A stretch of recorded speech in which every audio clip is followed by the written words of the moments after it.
Hey guys, this is Veer and आज के video में हम बात करने वाले हैं कोर्ट मैरिज कैसे की जाती है और कोर्ट मैरिज के क्या क्या प्रोसेस होते हैं एंड कोर्ट मैरिज करने के क्या क्या रिक्वायरमेंट्स होते हैं। कभी कभी क्या होता है कि कुछ लोग अदर कास्ट या अदर रिलीजन में शादी करना चाहते हैं, जिसके चलते उनके घर वाले रेडी नहीं होते या तैयार नहीं होते, या फिर कोई और रीजन हो सकता है जिसके लिए फैमिली वाले रेडी या तैयार नहीं होते।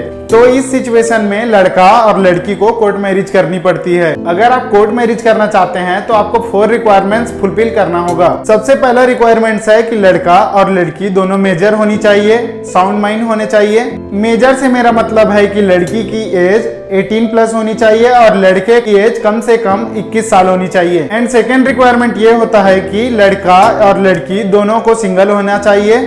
दोनों में से किसी भी का शादीशुदा होना नहीं चाहिए। अगर दोनों में से किसी एक की शादी हो चुकी हो तो वो डाइवोर्सी यानी तलाकशुदा होने चाहिए। थर्ड रिक्वायरमेंट ये होता है कि लड़का और लड़की दोनों के पास एक वैलिड डॉक्यूमेंट होना चाहिए जो उनके एड्रेस और डेट ऑफ बर्थ को प्रूव करता हो। अगर आपके पास आधार कार्ड है तो आप डेट ऑफ बर्थ और एड्रेस प्रूफ के लिए आप आधार कार्ड लगा सकते हैं। आपको किसी और डॉक्यूमेंट की जरूरत नहीं पड़ेगी।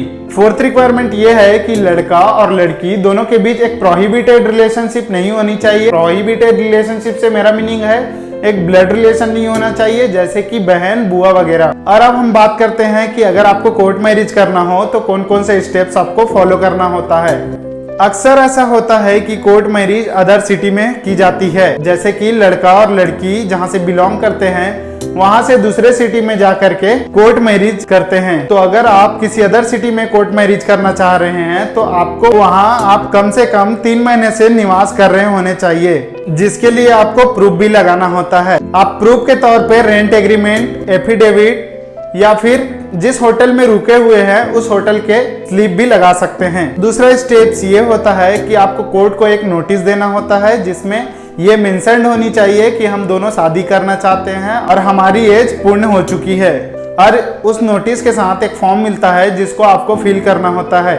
उसमें आप आधार कार्ड लगा सकते हैं। और उसके बाद ये होता है कि उस फॉर्म को कोर्ट अपने नोटिस बोर्ड में लगा देता है और ये लिख देते हैं कि अगर किसी को भी ऑब्जेक्शन हो तो वो कोर्ट में आकर दर्ज कराए। और उसके बाद लड़का और लड़की दोनों के घर में एक नोटिस भेज दिया जाता है जिसमें लिखा होता है कि ये लड़का और लड़की दोनों शादी करना चाहते हैं। अगर आपको कोई ऑब्जेक्शन हो तो आप कोर्ट में आके दर्ज करा सकते हैं।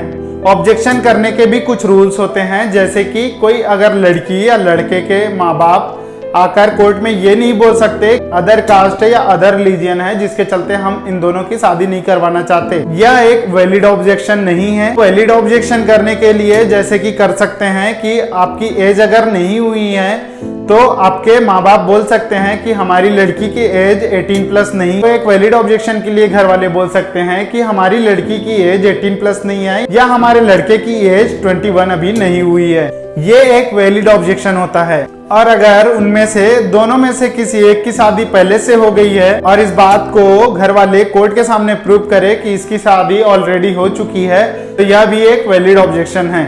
तो इस तरह से शादी को कैंसिल करने के लिए एक वैलिड ऑब्जेक्शन का होना जरूरी होता है, तभी आप कोर्ट में शादी पर रोक लगा सकते हैं। लेकिन अगर लड़का या लड़की के घर वाले एक वैलिड ऑब्जेक्शन आके नहीं बताते, कोर्ट में दर्ज नहीं कराते, तो फिर 1 महीने के बाद लड़का और लड़की को बुलाया जाता है और उनका कोर्ट मैरिज करा दिया जाता है और उनको वहीं पर शादी की सर्टिफिकेट भी दे दिया जाता है। तो इस तरह से आपकी कोर्ट मैरिज कंप्लीट हो जाती है। तो अब बात करते हैं घर पे नोटिस जाए बिना कोर्ट मैरिज कैसे करें। तो देखिए, आप अगर हिंदू है तो आपको किसी मंदिर या आर्य समाज में जाकर शादी कर लेने चाहिए और उसके बाद वहां से एक सर्टिफिकेट दी जाती है जो कि according to Hindu marriage act वह सर्टिफिकेट वैलिड सर्टिफिकेट होता है। फिर आप उस सर्टिफिकेट के द्वारा आप अपनी मैरिज कोर्ट में रजिस्टर्ड करा सकते हैं।